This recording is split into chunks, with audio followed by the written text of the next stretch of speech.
Austin, Texas, where the skyline glows with ambition and the air smells like burnt coffee and deadlines. 5 years ago, I walked into Ether Technologies with a secondhand laptop and a head full of equations, determined to build something that mattered. I didn't have connections, family wealth, or an Ivy League degree. But I had an idea and a work ethic that didn't know how to quit. That idea became Project Titan, a data-driven logistics system that could predict supply chain failures before they happened. I built it line by line, often sleeping under my desk, surviving on instant noodles and caffeine. And when it finally worked, when the first prototype saved our biggest client from a multi-million-dollar disaster, I thought, this is it. This is my moment. For 5 years, I kept Titan alive, through budget cuts, layoffs, and one CEO who treated praise like it cost him money. His name was Edward Lane. Polished, calm, a man who could sell sand in a desert. He used words like vision, innovation, and team spirit, but when the cameras turned off, all he cared about were investors. Still, I believed in the mission. I believed in hard work. I believed that eventually someone would see me. I was wrong. That Monday morning began like any other. Sunrise spilling through the glass windows, servers humming like a heartbeat. The final phase of Titan's global rollout was complete. I had the reports ready, the presentation queued, every number aligned. When Edward called an all-hands announcement, I expected a milestone celebration, maybe even acknowledgement. He walked in with his trademark politician's smile, flanked by 2 board members. His suit was immaculate, his words rehearsed. Everyone, he began, today marks a new chapter for Project Titan, and for Ether Technologies as a whole. My chest tightened with pride. Finally. Then he gestured to the young man standing beside him. Barely 30, crisp suit, slick confidence. Please welcome Ethan Cross, our new executive lead for Titan. He'll be steering the project into its next generation. For a moment, the world went silent. I blinked, certain I'd misheard. Ethan Cross, son of Henry Cross, our largest investor. A man who'd visited our offices twice, once for a photo op, once for a golf invitation. Edward continued, his tone syrupy and false. Melissa has done an incredible job bringing Titan to life, but innovation thrives on fresh perspectives. Ethan will take it from here, fresh perspective. The words echoed like a knife scraping glass. Around me, people clapped, polite, uneasy applause. I forced a smile, nodded once, and felt something inside me quietly turn to ash. When the meeting ended, I didn't move. I just sat there, staring at the projector light fading across the wall. The future I'd built, my sleepless nights, my sacrifice, had just been gift-wrapped and handed to a rich man's son. Edward's voice pulled me back. Melissa, he said softly, like he was doing me a favor. I know this is unexpected, but you'll be an important mentor for Ethan. Help him get up to speed. I smiled faintly. Of course, Edward. Congratulations, great decision. He laughed nervously, misreading my tone. I knew you'd understand. I do, I said, gathering my files. Completely. As I walked out, I caught my reflection in the glass, calm, steady, unreadable. Inside, though, a storm was forming. Back at my desk, I opened my laptop and stared at Titan's dashboard. Every metric, every algorithm, every bit of code carried my fingerprints. And buried deep inside the system was something no one else knew existed. A clause I'd written into Titan's architecture years ago. A safeguard. A line of code designed to prevent unauthorized transfers of system control without my encryption key. No one had ever asked why it was there. They just trusted that I knew what I was doing. And I did. That evening, while the office buzzed with empty congratulations, I sat alone, typing my resignation letter. The words came easily. Dear Edward, effective immediately, I resign from my position at Ether Technologies. Thank you for the opportunity to contribute to Project Titan. Congratulations on your new direction. Melissa Carter. I printed it, folded it neatly, and slid it into an envelope. When I walked back into his office, Edward was mid-conversation with Ethan, both grinning over a chart I'd built. I placed the envelope in front of him. "What's this?" Edward asked, still smiling. "My resignation," I said evenly. The smile faltered. "You can't be serious, right?" "Completely," I said. "You wanted a fresh perspective." "You've got it." For a long moment, he just stared at me. The kind of silence that only happens when someone realizes they've just lost something they didn't know they needed. I left before he could respond. Outside, the Texas sun was brutal, baking the asphalt, glinting off car roofs like mirrors. I took one last look at the Ether building, the glass tower I'd helped build from the inside out, and whispered under my breath, "Let's see how Titan runs without me." As I walked away, my phone buzzed. An unread email from legal. Subject line, "Transfer of core system permissions. Pending approval."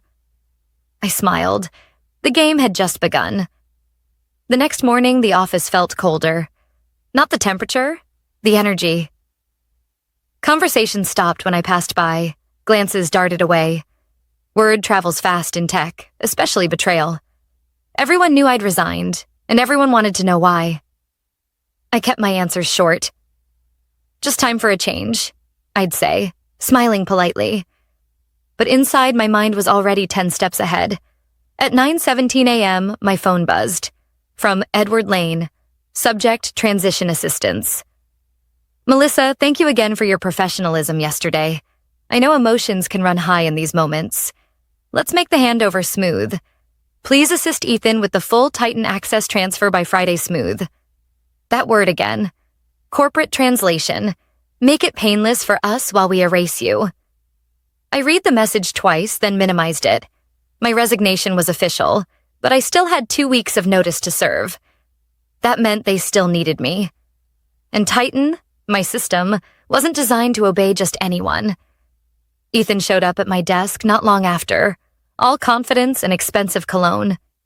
He leaned against the cubicle wall like he owned the place already. "Hey, Melissa. Just wanted to say I'm really excited to work with you, even if it's just for the transition." I nodded. "Glad to hear that. Have you reviewed the system architecture yet?" "Not really. Dad says you built it pretty intuitively. I'm sure I'll pick it up fast." I forced a smile. "I'm sure you will." He grinned, completely unaware that under Titan's elegant dashboard sat layers of encrypted protocols. You couldn't pick it up fast, even if you had a PhD in machine learning. Titan had loyalty built into its code. Mine. That afternoon, I received a meeting invite from Edward. Titan Transfer Protocol, 4 p.m. Participants, Edward, Ethan, myself, legal. Legal being there told me everything. They wanted to make sure I didn't forget anything. When I entered the glass conference room, Edward stood near the window, hands in pockets, projecting calm authority. The city skyline shimmered behind him, a wall of glass and sunlight. Ethan sat at the table, tapping on his phone. The company lawyer, Vanessa, nodded politely when I came in. "Melissa," Edward began, "we just need your confirmation on the system handover." "Nothing complicated." "Of course," I said, setting my laptop down. "But you'll need to approve the permissions through the vendor contracts first." Edward frowned. "Why is that necessary?" I opened a document and turned the screen toward them. Clause 12C, Third-Party Vendor Agreements. Any operational system transfer requires liaison authorization. My name is still listed as the contact. Vanessa leaned forward. "That's standard procedure. We'll have you sign a release." "Sure," I said calmly, "as long as the receiving party understands the implications." Ethan looked up, confused. "What implications?" I tapped the screen.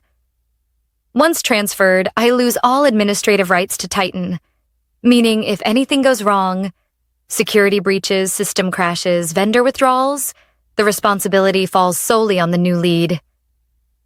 Ethan blinked, the confidence flickering. Edward cleared his throat. "Let's not dramatize this, Melissa. It's a technical formality. Of course, I said, smiling faintly. Everything here is just a formality. I signed where they asked, then slid the paper back. My hand didn't shake. I'd built Titan to withstand corporate politics, greed, and ignorance. What they didn't realize was that one missing line of authorization would turn every vendor's access key into a locked door. When the meeting ended, Edward shook my hand. You're handling this better than most would.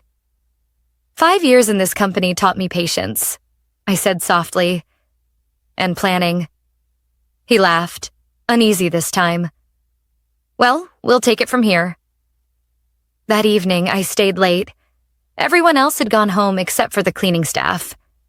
The office lights dimmed automatically after 8 p.m., leaving only the glow from my monitors. I opened Titan's command console, the real one, hidden behind 3 layers of encryption. Each client connection was listed like a heartbeat monitor. Stable, synchronized, alive. I typed a few lines of code, adding one final condition. If unauthorized user attempts system transfer, lock permissions and notify original architect. A quiet safeguard. Nothing destructive. Just truth enforcement. Before closing the laptop, I whispered, "Stay loyal." The next morning, the buzz around the office was electric. Titan's official transition day. Edward strutted through the corridors, shaking hands. Ethan looked ready for a magazine cover. Tailored suit, perfect smile, rehearsed humility. He walked up to me with a confident grin. Today's the big day. Ready to watch me press the button? Absolutely, I said, matching his smile. Go make history. At 11:03 a.m., surrounded by cameras and department heads, Ethan took the stage in the presentation room. Edward gave his speech first, all about innovation, new leadership, next-gen strategy. I'd heard the same words 5 years ago when he first hired me. Then Ethan clicked the button on the projector. Activating Titan Global Link. Applause filled the room. On the main screen, a progress bar appeared. 10%, 40%, 80%. Then suddenly froze. A faint red message flashed at the top corner. Access authorization invalid. Liaison approval required. The applause faded into murmurs. Edward's smile stiffened. Ethan frowned and clicked again. Nothing. I stood at the back, hands clasped, expression calm. Must be a minor bug, Ethan said, forcing a laugh. Edward turned toward me. Melissa, any idea what's happening? I met his eyes. Looks like the system's asking for liaison approval, as per the contract. Silence. The kind that feels like glass cracking. I'm sure you'll figure it out, I added, picking up my bag. Fresh perspectives, right? And as I walked out of the room, the red warning light flickered again. Access denied. By the time I got home that evening, my phone had already buzzed 6 times, all from Edward. I didn't answer. I poured myself a glass of water, sat by the window, and watched the city flicker beneath a dark Texas sky. I knew exactly what had happened at Ether. Titan hadn't crashed. It had done exactly what it was designed to do. Protect itself from unauthorized hands. At 8:41 p.m., my phone lit up again. Urgent. Call me now. I muted it and set it face down. For the first time in years, the silence didn't bother me. It felt like freedom. The next morning, I arrived at the office like nothing was wrong. The lobby felt tense. People spoke in hushed voices. The IT team was huddled in a corner, faces pale. As soon as I walked in, Mike, one of the engineers who'd worked under me, hurried over. Melissa, what's going on? Titan's locked. No one can access the vendor systems. Edward's losing it. I kept my tone neutral. Sounds like an authorization issue. They'll fix it. He frowned. Did you know this could happen? I wrote the architecture, I said quietly. I know what can't happen. Before he could say more, Edward's assistant appeared at my desk.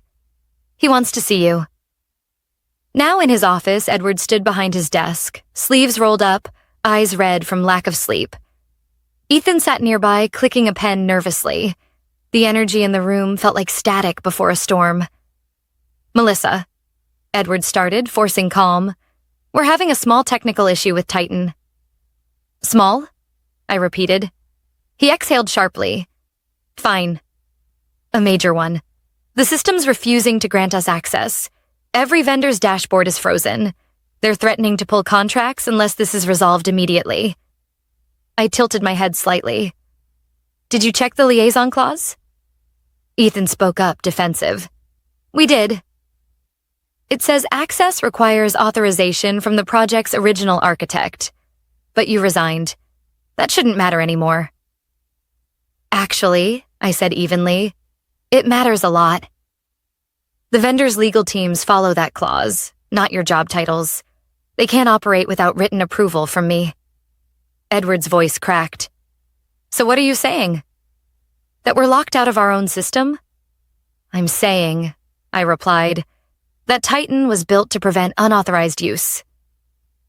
You wanted fresh leadership, Edward. The system doesn't seem to agree. He slammed his hand against the desk. This is not a game, Melissa.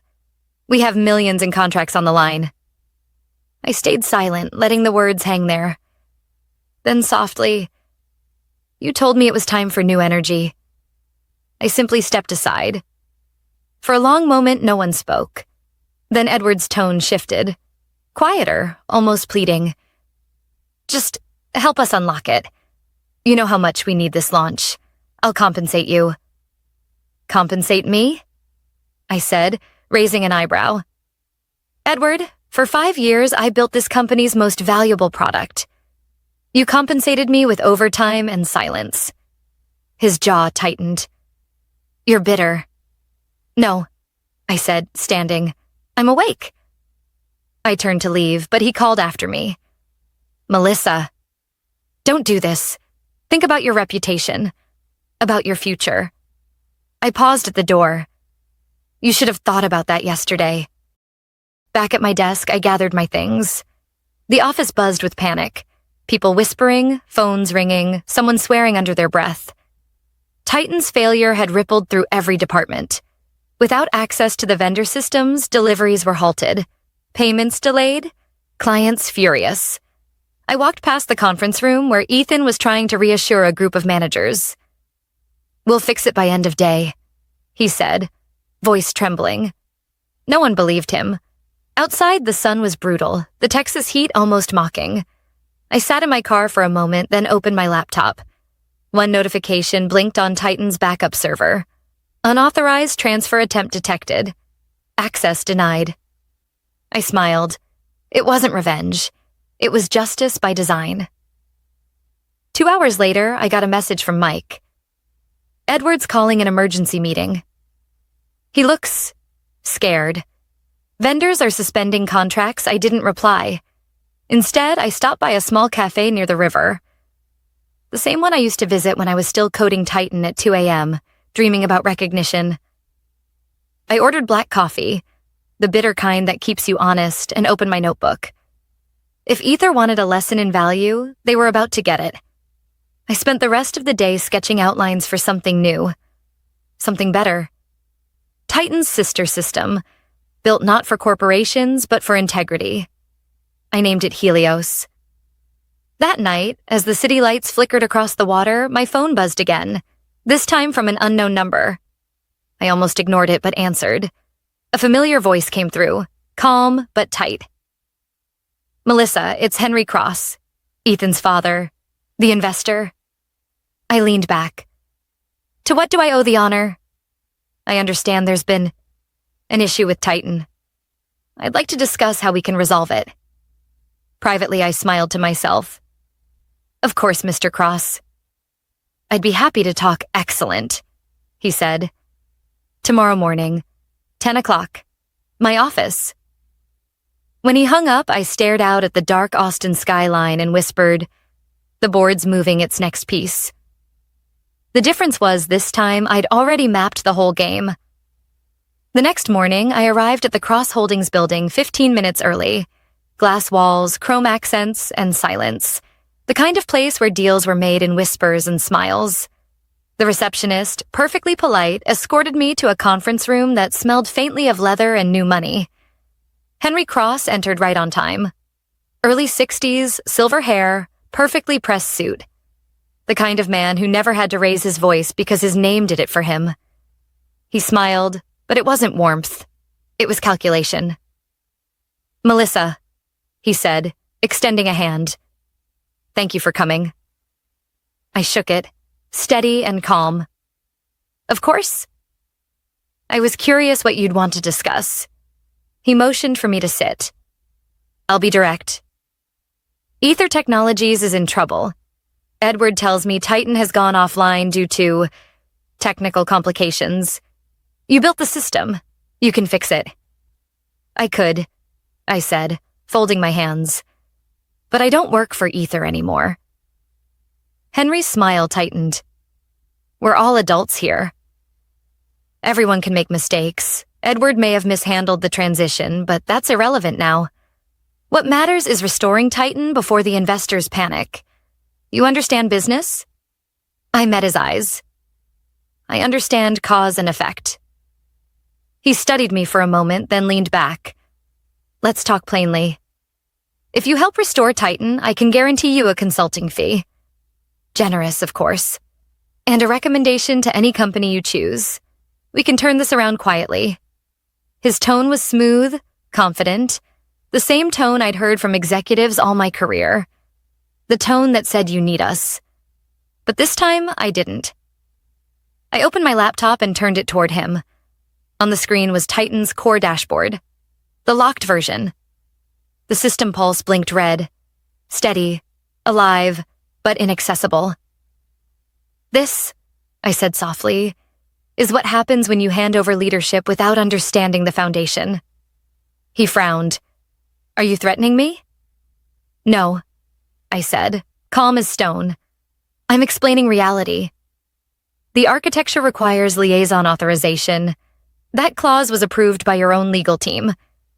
Removing me broke the system's trust chain." Henry leaned forward, his voice dropping. "And what if I told you we're considering legal action? Claiming intellectual property mismanagement?" I didn't flinch. "Then I'd remind you that every contract tied to Titan includes my name as the technical liaison and architect. The system is traceable. Every access, every modification. Any attempt to alter it without my consent would constitute a breach on your end, not mine." He exhaled through his nose, assessing me. "You're very composed for someone sitting across from the man who funds half the city's startups." I smiled faintly. "And you're very composed for someone whose $1 million project just stopped breathing." Silence. The kind that reveals who truly holds power. Finally, he spoke again. Quieter. "You could help us, Melissa. Save your legacy. Don't you care what happens to Titan?" I looked him straight in the eye. "I cared for 5 years. I gave it everything. Time, health, sleep. Then they took it and gave it to someone who'd never written a line of code. So yes, I care. Just not in the way you expect." He sat back slowly. "What do you want?" The question I'd been waiting for. "I want ownership," I said. "Full rights to the next iteration of Titan. The framework, not the name. I'll restore the system, but not for Ether. For myself. You can either partner with me moving forward or watch Ether sink under its own arrogance."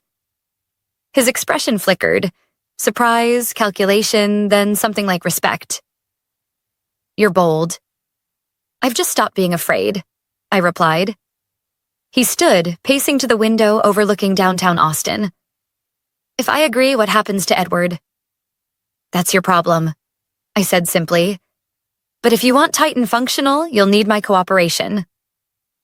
No one else can rebuild what I wrote." He turned back, his voice lower. "You're serious?" "Completely." He walked back to the table, studying me like an investor reading a volatile market. Then, slowly, he nodded. "Draft me something." "A proposal. We'll review it quietly." "I already have one," I said, sliding an envelope across the table. Inside was a short contract I'd prepared the night before. EOS Systems LLC, my newly registered entity. He opened it, reading silently. You work fast. I've had practice cleaning up other people's messes. When the meeting ended, we shook hands again, this time as near equals. His grip was firm, but colder than before. As I walked out into the sunlight, my phone vibrated. A message from Mike. Melissa, the office is chaos. Edward called an emergency board session. Vendors are threatening legal action. Ryan's trying to blame IT. I typed back one line. Tell them to check the logs. By the time I reached my car, I felt the tension drain from my shoulders. For years, I'd been the quiet worker in the background, the one who fixed everyone else's mistakes. Now, the tables had turned. That evening, I sat by my apartment window with my laptop open. On the screen, a blank file titled Helios Framework, Draft 1. For the first time in 5 years, I wasn't writing for them. I was writing for me. The city outside hummed with traffic and neon light. Somewhere, Edward was probably shouting into a phone, trying to contain the fallout. And Henry Cross was likely calling his lawyers, reviewing my proposal, wondering if aligning with me might just be his smartest investment yet. I smiled faintly. People like them never realize that power doesn't come from titles.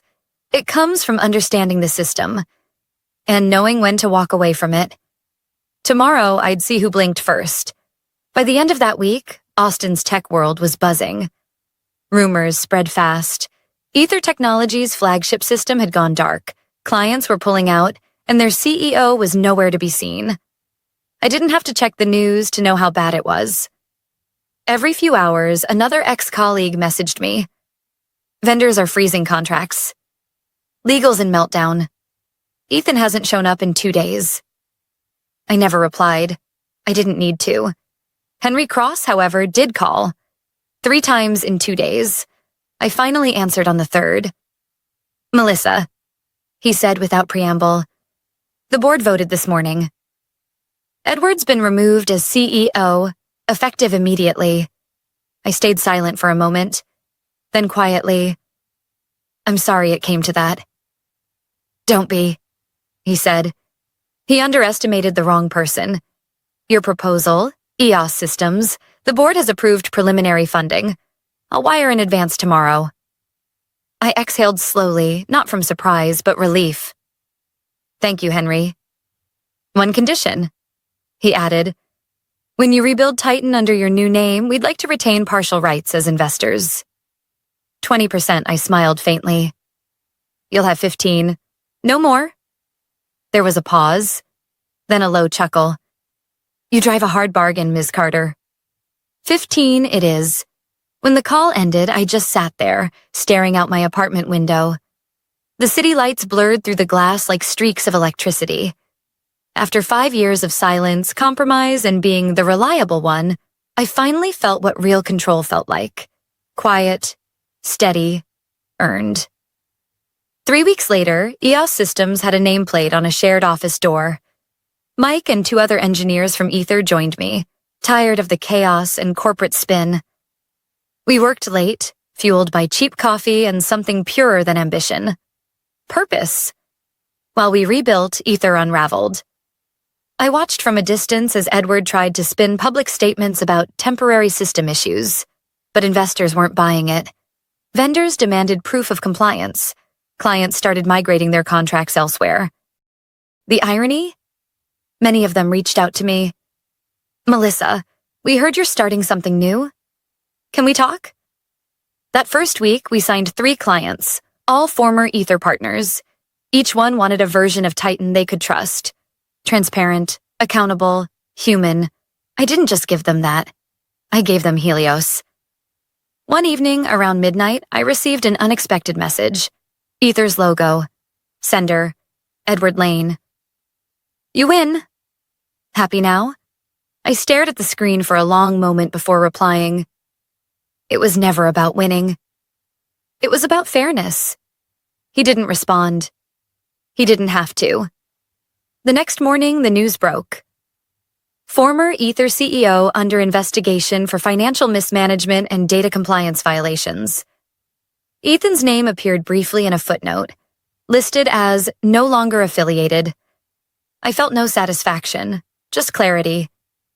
People who build their success on others' work always assume the foundation will hold forever. But every system has a limit. Every lie has a timestamp. 2 months later, EOS officially launched.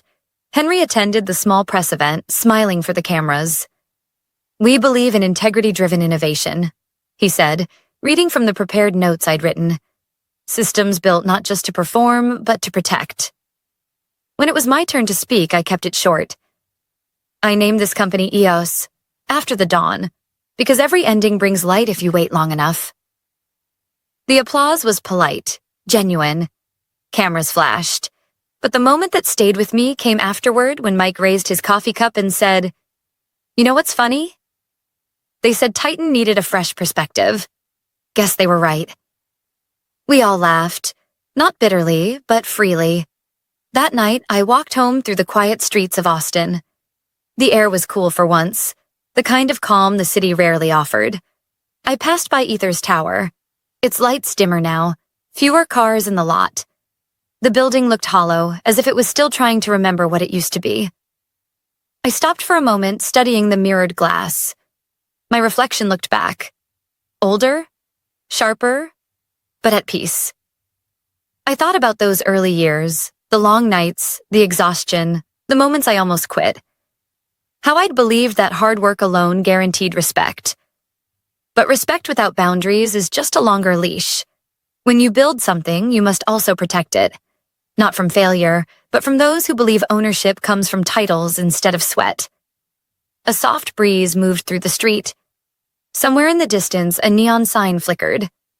"Open all night." I smiled, pulled my coat tighter, and kept walking. Tomorrow, the real work would begin. Helios wasn't just a system. It was a statement. Proof that integrity could still win in a world obsessed with shortcuts. I didn't need revenge anymore. I didn't need recognition. What I had was better. Peace, independence, and a future built on my own terms. Before turning the corner, I glanced one last time at Ether's fading logo high above the city and whispered, "Fresh perspectives, right?" Then I walked away. Not out of bitterness, but because I finally could.